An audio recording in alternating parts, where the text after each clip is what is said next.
que el desafío al que lanza Jorge merece colocarse justo en los años de reconstrucción, 45-50. Los gobiernos europeos tienen una circunstancia inmejorable para construir este Estado-providencia. No hay quien desde el poder económico se les oponga. La guerra desmanteló el poder y la influencia política de los Rothschild, de los Rockefeller, de Europa. Sí, no había quien. Lo único que había era un Estado que en ese momento se da cuenta de dos cosas. Una ya la dijo Jorge. Si no se apuran a ofrecer beneficios sociales amplios, las poblaciones se pueden ver tentadas a por la vía democrática moverse al socialismo o al comunismo. A ver, en 1948 el Partido Comunista Francés obtiene el 40% de los votos. O sea, y en Italia estuvo así. Entonces, había los resistentes, muchos de ellos habían sido comunistas. Entonces, había que ganarles, no solo en el discurso, sino en la realidad, los logros a la propuesta comunista. Y dos, una obviedad. La guerra fue el resultado de un mal arreglo después de la Primera Guerra y desde luego de la crisis del 29. Entonces había que estabilizar la economía. Y esto lanza, y este es aquí donde empieza a ser interesante el argumento de Piketty. Los argumentos son muy poderosos para que haya un Estado que se coloca por encima de estos poderes económicos que habían sido muy poderosos antes. Voy a entrar a Piketty porque creo que nos puede ayudar. Piketty dice, esta anomalía de la historia es lo que le dio vida al capitalismo, porque si no ya se hubiera devorado a sí mismo. Y voy a tratar de explicar, sin demasiadas complicaciones de fórmulas, la principal hipótesis de Piketty. Piketty lo que hace es una gran base de datos, donde va a revisar cómo está el pago de los impuestos de una gran cantidad de compañías y cómo está el retiro de utilidades. Y se da cuenta que en tiempos de normalidad los dueños de las empresas tienden a retirar más ganancias de lo que su propia empresa está creciendo. Las ganancias van por encima del crecimiento de la empresa. Bueno, ustedes tienen una empresa y retiran más dinero de lo que permite, de lo que ésta está creciendo, lo que sigue la bancarrota. Ese es su argumento de por qué el capitalismo se devora así mismo. Y dice, traemos una tasa mundial de crecimiento de 1.7% en los últimos 60 o 70 años y un retiro anual de utilidades de cerca del 4 o 5%. La avaricia. ¿Qué es lo que pasó con Bretton Woods y con todo el consenso de la época? Banco Mundial, Fondo Monetario Internacional, el Estado benefactor. ¿Qué es lo que se produjo? Un Estado que iba y les cobraba impuestos muy fuertes para que no se permitieran ese lujo. Aquí es retirar recursos, aquí es retirar ganancias. Te vamos a exigir un pago de impuestos altísimo, al punto donde en estos países, por ejemplo, el impuesto a las grandes fortunas, a la herencia, cosa que no hemos tenido en América Latina, logró redistribuir. Y como dice Jorge, ¿hasta cuándo duró esto? Pues duró hasta que empezamos a ver las consecuencias de que ya no estaba en pie. Y vimos este nivel de concentración muy fuerte en finales del siglo XX, extraordinariamente poderoso en la primera década del XXI. Y claro, otra vez, J. Volpe nos permite revisar este siguiente tramo de la historia. Es decir, un tramo donde lo que vamos a observar es un Estado disminuido, desmantelado, y donde estos poderes voraces, que no estoy hablando de personas, son monstruos que incluso rebasan a las personas, ¿no? Son los que están construyendo nuestra incertidumbre cotidiana. Bueno, entonces el libro hace el retrato a través del protagonista de esa generación neoconservadora o neoliberal, como la queramos llamar. Esa generación justamente que mientras el padre del protagonista perteneció a esta generación demócrata del New Deal y tenía estas simpatías en la Unión Soviética, y no sabemos si el padre del protagonista fue o no fue espía comunista, porque trabajaba con Harry Dexter White, y esa es la conexión.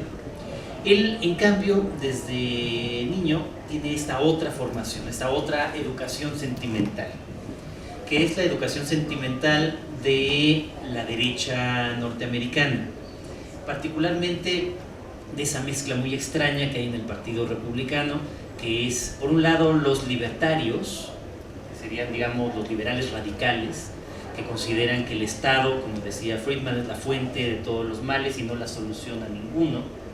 Esa, digamos, corriente de pensamiento que en Estados Unidos tuvo mucha fuerza y que ha llegado también incluso a México, con figuras como la de la novelista y filósofa exiliada rusa en Estados Unidos, Ayn Rand, que es muy leída en los círculos de la derecha también en América Latina. De Hayek y de Friedman, y que llega hasta lo que nosotros hemos conocido como la Escuela de Chicago, y luego directamente va hacia el Consenso de Washington. O sea, este pensamiento económico, digamos, liberal extremo, que intenta disminuir el poder del Estado porque les parece que el Estado, siempre que interviene, se equivoca. Esa es la política que aplica, no el personaje, que es más bien un beneficiario de esas políticas, pero sí su generación. La generación de Reagan, la generación de George Bush padre, que son los que deciden desregular los mercados, eliminar la intervención estatal al máximo, y de paso son los que hasta el día de hoy, bajo el nombre, por ejemplo, de Tea Party, consideran que el plan de seguridad social de Obama pues es el mayor atentado a la libertad que existe en Estados Unidos. Esta corriente de pensamiento básico.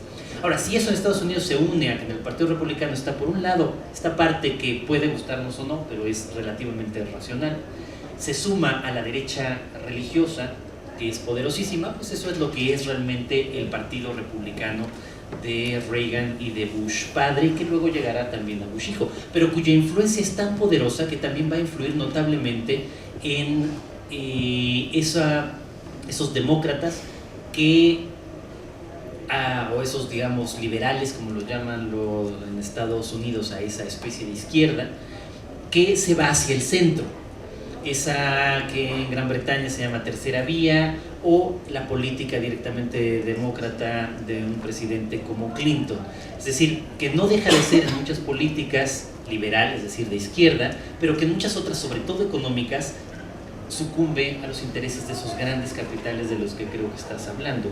Eso es lo que hace que el presidente, paradójicamente, que elimina el acta Glass-Steagall, que es la que se crea después del crash del 29 para evitar que los bancos comerciales sean también bancos de inversión, es decir, que sean al mismo tiempo donde la gente deposita sus ahorros y que esos bancos, con esos ahorros, los jueguen a la bolsa.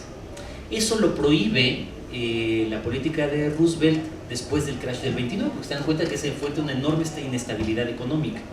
Clinton es el presidente que deroga esta ley y permite que otra vez los bancos comerciales puedan especular, y que además especule con estos nuevos instrumentos financieros complejísimos llamados derivados financieros, que buscan utópicamente eliminar el riesgo, pero que en realidad lo dividen entre muchos sectores de la sociedad. Entonces es como si aquí encontráramos el filón de dónde vienen las consecuencias que llevan, visto de un lado, a la crisis hipotecaria y financiera del 2007, 2008 y hasta acá, y por el otro lado a ese aumento enorme de la desigualdad en los últimos 30 años a la que se refiere Piketty.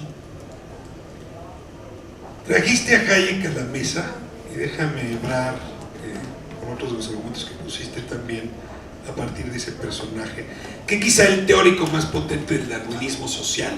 Pobre Darwin, si se da cuenta que iba a ocurrir con su teoría aplicada a la sociología, pero es un poco el argumento de que, bueno, hay seres humanos superiores y que podrán sobrevivir, y que para demostrar su superioridad, pues basta con que demuestren que han sobrevivido sobre otros.